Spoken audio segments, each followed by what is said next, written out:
எல்லாரும் எப்படி இருக்கீங்க? நான் நல்லா இருக்கேங்க. இன்னைக்கு ஒரு சந்தோஷமான தருணம். என்னன்னா, நான் இன்னைக்கு தேவா சார மீட் பண்றதுக்காக போறேன். இந்த இன்விடேஷன் வந்து ஆஸ் தமிழ் டிவி அப்படின்றவங்க நமக்கு அனுப்பியிருக்காங்க. மறுநாள் தேவா சாரோடைய கான்சர்ட் இங்க மெல்பர்ன்ல இருக்குங்க.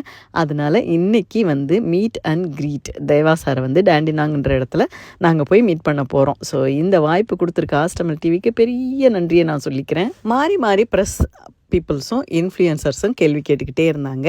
அதில் நிறைய கேள்விகள் ரொம்ப நல்லா இருந்தது. இன்னும் பர்டிகுலராக ஒருத்தர் கேட்டார், நீங்கள் போட்ட இந்த பிஜிஎம் அண்ணாமலை பிஜிஎம் இன்னைய வரைக்கும் வர எல்லா ரஜினி சார் மூவிலையும் இருக்கிறத பற்றி நீங்கள் என்ன நினைக்கிறீங்கன்னு கேட்டார். அதுக்கு அவர் ரொம்ப சந்தோஷமான ஒரு பதிலாக சொன்னார், நானே நினைக்கல இத்தனை வருஷங்கள் தாண்டி கூலி வரைக்கும் அந்த பிஜிஎம் வரும் அப்படின்னு சொல்லிட்டுன்னு. அதுக்கு அடுத்த கேள்வியாக ஸ்ரீகாந்த் தேவா சார் கிட்ட கேட்டாங்க, சார் நீங்கள் இந்த திரைத்துறையை எவ்வளோ சேலஞ்சோடு நீங்கள் பார்க்குறீங்க அப்படின்னு சொல்லிட்டு அவர் ஒரே வார்த்தையில் எங்கள் அப்பா தாங்க இதுக்கு காரணம் அப்படின்னு சொல்லி எவ்வளோ அன்போடையும் ரொம்ப பாசத்தோடையும் இந்த பதிலை சொன்னது கேட்குறவங்க எல்லாருக்கும் ரொம்ப சந்தோஷமாக இருந்தது. ரொம்ப எமோஷ்னலாக இருந்தது.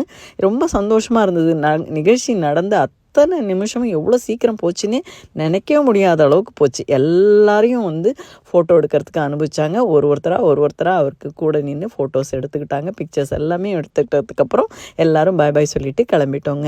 இந்த வாய்ப்பு எனக்கு கிடைச்சதுக்கு நீங்கள் ஃபாலோவர்ஸ் தாங்க காரணம். உங்கள் எல்லாருக்கும் மிகப்பெரிய நன்றிங்க. தேங்க்யூ.